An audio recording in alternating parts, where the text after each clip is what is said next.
আমি শ্রী মঞ্জুল কৃষ্ণ ঠাকুর মতুয়া মহাসংঘের প্রধান সেবায়েত। আজকে ঠাকুরবাড়িতে যে গন্ডগোল যেটা শুরু হয়েছে এটা একদম নিছক, এর কোনো মানেই হয় না।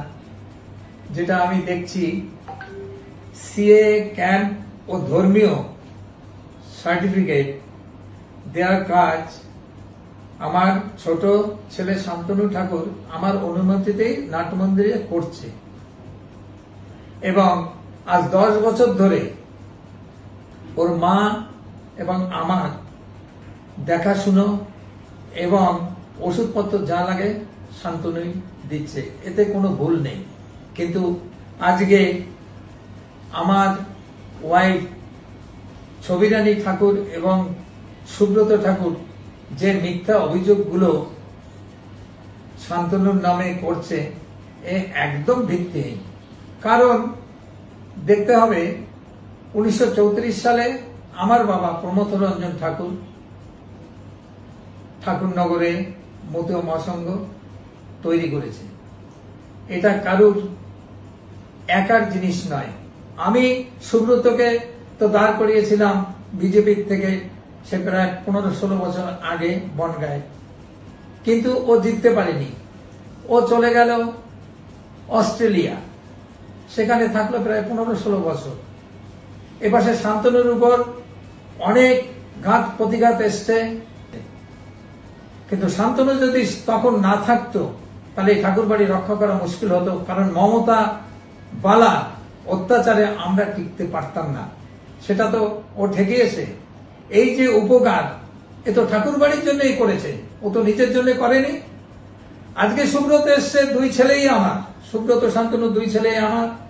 ওর মারও এটা বোঝা উচিত আজকে ছবিরানী ঠাকুরের, যে কার বিরুদ্ধে বলছি, সে তো আমারই ছেলে।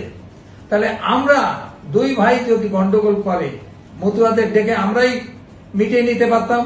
এখানে মমতা বালা ঠাকুরের বা তৃণমূলের এই অসভ্য দল, এগুলোর আসার কি দরকার এখানে ঠাকুর বাড়িতে একটা গন্ডগোল বাঁধানোর জন্য?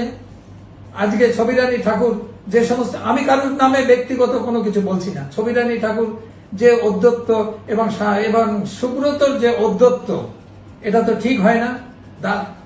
ভাইয়ের সঙ্গে আলোচনা করে আমরাই মেটাতে পারতাম। বাইরে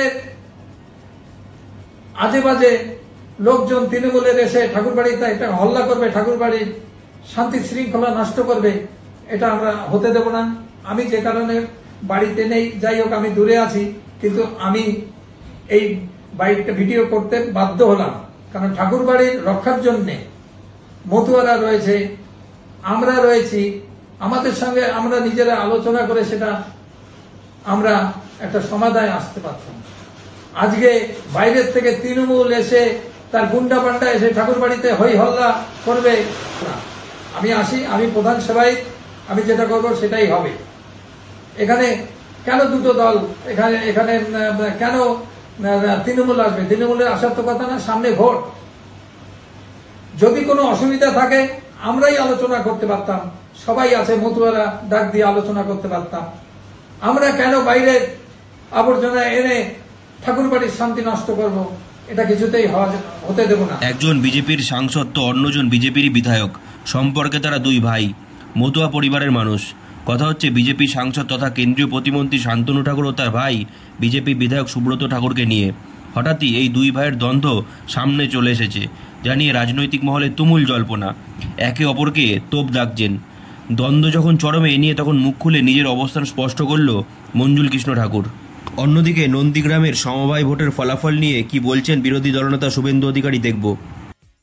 লাগে না, মানুষের সঙ্গে থাকি তো, শীত গ্রীষ্ম বর্ষা 24x7, খেলাতেও আছি, মেলাতেও আছি, গণেশ পুজোতেও থাকবো, সরস্বতী পুজোতেও থাকবো। সমবায় ভোটের ফলাফলের সময় বলছিলেন যে হিন্দুদের ভোটকে একার জায়গায় হয়ে গেছে তো, 51টা জিতেছে, তো হিসাব দিয়ে দিলাম। ভোট চক্রবেড়িয়াতে 375টা মুসলিম ভোট আছে, ওরাই গিয়েছে।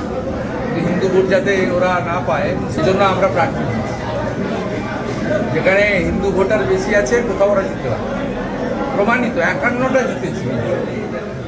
এই ভোটগুলোতে হ্যাঁ, ডিসেম্বর মাসের মধ্যে 100 সমিতি জিতেছি।